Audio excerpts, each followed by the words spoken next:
नमस्कार। इस वक्त एक बड़ी खबर आ रही है। खबर ये है कि नीट पेपर लीक मामले की जांच करते करते सीबीआई की टीम झारखंड पहुंच गई है। झारखंड के हजारीबाग जिले के ओएसिस स्कूल में इस वक्त सीबीआई की टीम मौजूद है और वहां वो छानबीन कर रही है। आप सबको मैंने पहले ही बताया था कि किस तरह से नीट का पेपर लीक हजारीबाग से ही हुआ था और बिहार आर्थिक अपराध इकाई जो है जांच करने इससे पहले ओएसिस स्कूल पहुंच चुकी थी।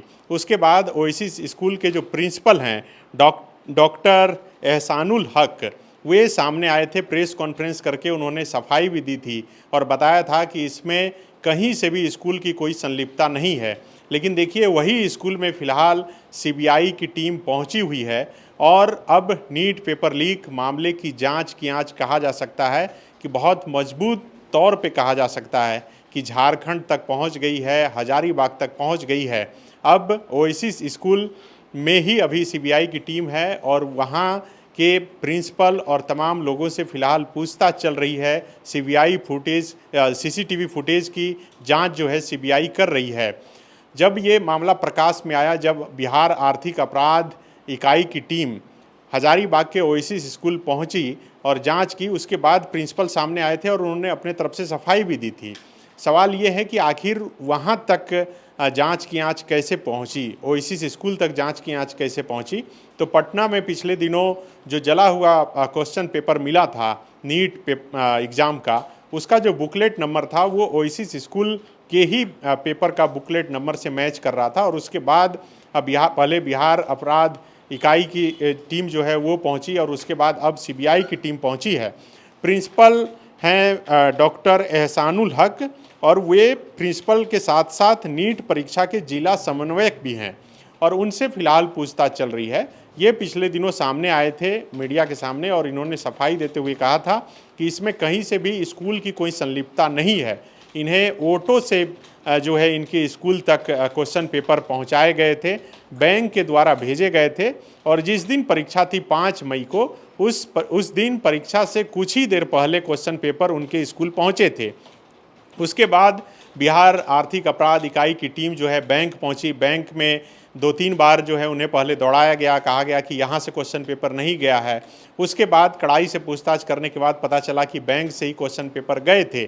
साथ ही प्रिंसिपल ने ये भी बताया था कि जब बिहार आर्थिक अपराध की इकाई की टीम जब यहाँ जांच कर रही थी, जो क्वेश्चन का जिसमें सील था वो सील्ड जो है खुला हुआ था और उसे बहुत ही शार्प तरीके से साटा गया था और ये जांच में इसकी पुष्टि हो गई थी और यही वजह है कि आज सीबीआई की टीम पहुंची है। अब सवाल है कि जो क्वेश्चन सील्ड था, उस सील्ड को जो है कौन खोला था? क्या वो स्कूल में खुले थे या फिर बैंक से खुलकर आए थे या फिर रास्ते में किसी ने खोला था? क्योंकि बैंक तक जो है वो कुरियर सर्विस के ज़रिए क्वेश्चन पेपर पहुँचे थे और फिर बैंक से जो है ऑटो के ज़रिए स्कूल तक पहुँचे थे। सुरक्षा को लेकर भी सवाल खड़ा किया गया था कि सिर्फ एक ड्राइवर के भरोसे इतना महत्वपूर्ण पेपर जो है वो भेज दिया गया था। साथ ही जो प्रिंसिपल हैं ओएसिस स्कूल के, उन्होंने ये भी बताया था कि नीट एग्ज़ाम का जो पेपर है, जो लॉक रहता है, वो ऑटोमेटिक देश भर में एक समय सभी जगह खुलता था। लेकिन इस परीक्षा में ऐसा नहीं हुआ, बल्कि काट कर पेपर निकाला गया, वो एक साथ नहीं खुल पाया। तो कई तरह के सवाल हैं और इन्हीं सवालों का जवाब ढूंढने के लिए फ़िलहाल सीबीआई की टीम हजारीबाग पहुंची है। अब हजारीबाग से क्या कुछ निकलता है, ओएसिस स्कूल की इसमें कितनी संलिप्तता है, नहीं है, बैंक कर्मियों की कितनी संलिप्तता है, या फिर जो कुरियर के ज़रिए बैंक तक पहुँचे और उसके बाद फिर बैंक से क्वेश्चन पेपर स्कूल तक पहुँचे, इस बीच क्या कुछ गड़बड़ी हुई है। तो नीट पेपर लीक को देश भर में लगातार गिरफ्तारियां हुई है। कई नाम सामने आ रहे हैं कि जिनकी संलिप्तता इसमें बताई जा रही है।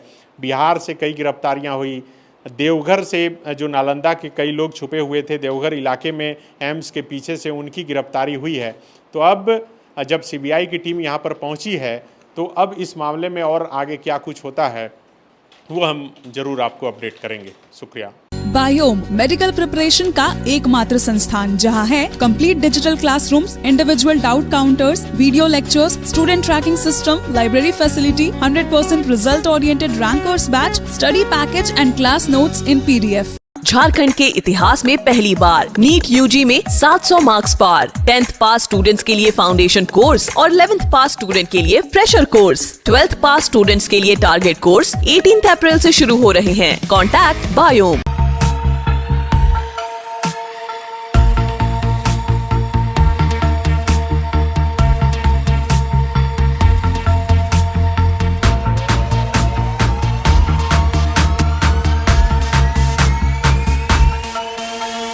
thefollowup.in. Like, share, and subscribe. www.thefollowup.in